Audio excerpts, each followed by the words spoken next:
Hello बच्चों, welcome to my channel हिसाब mathematics. बच्चों, ज्योमेट्रिक प्रोग्रेशन में आज हम सीखेंगे कैसे हम किसी ज्योमेट्रिक प्रोग्रेशन का 25th टर्म निकालना है या 10th टर्म निकालना है या फिर 100th टर्म निकालना है, कैसे निकालते हैं। जनरल टर्म पढ़ना है, उसका nth टर्म को हमें डिस्कस करना है। अब ये जनरल टर्म या nth टर्म हम क्यों निकालते हैं, ये चीज यहाँ पे पहले देखते हैं। जैसे हमारे पास एक एग्जाम्पल है, सिक्वेंस है, जो ज्योमेट्रिक प्रोग्रेशन है, जीपी में दिया हुआ है 5, 25, 125। ये हमारा फर्स्ट टर्म है, सेकंड टर्म, थर्ड टर्म है, ठीक है। अगर हमें फोर्थ टर्म निकालना है तो देख लेते हैं कि हमारा कॉमन रेशियो क्या है। तो कॉमन रेशियो को निकालना है तो r is equal to second term divide by first term कर लेंगे। 25 डिवाइड बाई 5 मीन्स क्या आ जाएगा, हमारा 5। कॉमन रेशियो 5 है और साथ में हमारा जो फर्स्ट टर्म वो भी क्या है, 5 है। तो इसका नेक्स्ट टर्म निकालना है, 5 से मल्टीप्लाई करेंगे, नेक्स्ट टर्म आ जाएगा। लेकिन ये अगर हमें 10th टर्म निकालना है तो इसको हमें थर्ड टर्म पता है, तो यहाँ हमें बार बार 5 से मल्टीप्लाई करना पड़ेगा, ठीक है। या फिर अगर पूछ लेता है कि मैं 20th टर्म निकालो तो और ज्यादा मल्टीप्लाई करना पड़ेगा, इसका मतलब बहुत लेंथी प्रोसेस हो जाएगा। तो इस तरीके से पूरी सीरीज, अगर हमें 24th टर्म पूछा गया तो पूरी सीरीज लिखनी पड़ेगी 24th टर्म तक, तो ये थोड़ा सा लेंथी प्रोसेस हो जाएगा। हमारे पास एक फार्मूला होता है जिसे हम कहते हैं general term of A GP, जिससे उस फार्मूला को यूज करके हम जो टर्म पूछा जा रहा है उसी टर्म को हम बता सकते हैं, ठीक है।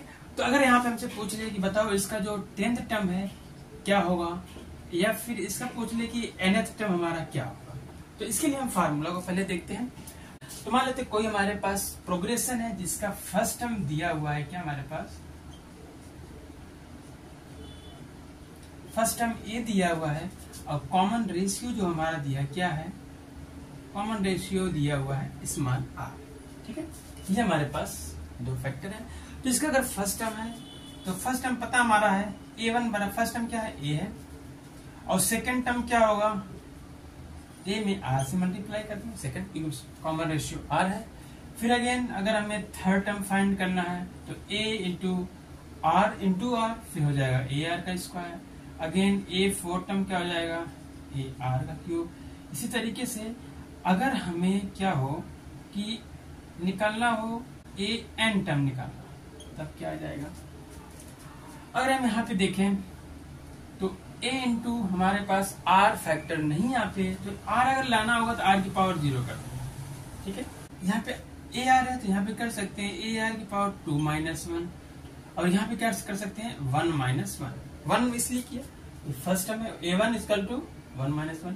अब a2 equal to a r की पावर 2 माइनस 1, सब में माइनस 1 होगा। अगर हमें थर्ड टर्म पूछ रहा है कहेंगे a r की पावर 3 है तो 3 माइनस 1, क्योंकि a r का स्क्वायर ही आएगा। इस तरीके से अगर हमारे पास a4 निकालना है तो a r की पावर 4 माइनस 1, मतलब जितना टर्म पूछा जाए उसकी पावर में एक कम कर देते हैं, माइनस करके। इसी तरीके से अगर हमें nth टर्म पूछ रहा है तो ये कितना हो जाएगा, a r की पावर, क्या करते हैं हर एक टर्म में जो टर्म पूछा जा रहा है उससे माइनस 1, nth टर्म है तो n माइनस 1, तो an equal to a r की पावर n माइनस 1।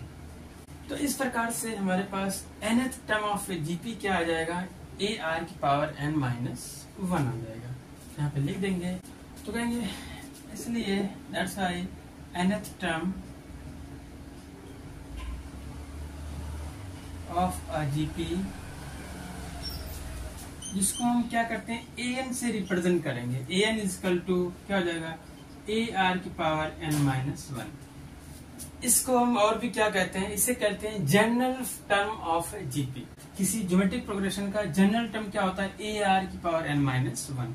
अब जैसे हमारे पास ये ऊपर एग्जांपल दिया हुआ है, इस फार्मूले का यूज करके हम 10th टर्म निकालना है तो डायरेक्ट हम a 10th निकाल लेंगे, हमें सभी 10th टर्म को लिखने की जरूरत नहीं पड़ेगी। जैसे यहाँ पे फर्स्ट टर्म पता है, हमें क्या निकालना है, a10 निकालना है, तो a10 इक्वल टू क्या हो जाएगा, फार्मूला हमारा है a r की पावर n का यहाँ पे 10 है, यहाँ पे n है, तो 10 माइनस 1 हो जाएगा। जो हमारा टर्म पूछा जा रहा है माइनस 1 कम कर देंगे।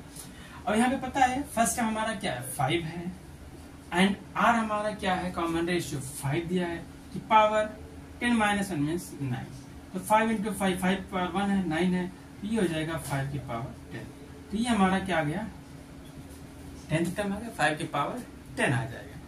फिर इसके बाद यहाँ पे पूछा जा रहा है कि nth टर्म क्या होगा, तो ए एन इजकल टू हो जाएगा ए आर की पावर एन माइनस वन होता है, जबकि हमें फर्स्ट टर्म और कॉमन रेशियो पता है।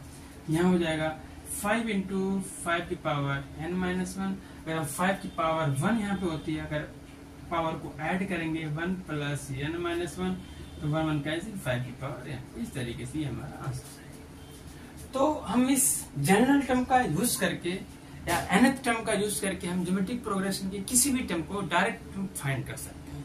तो बच्चों, ये था हमारा जनरल टर्म ऑफ जीपी।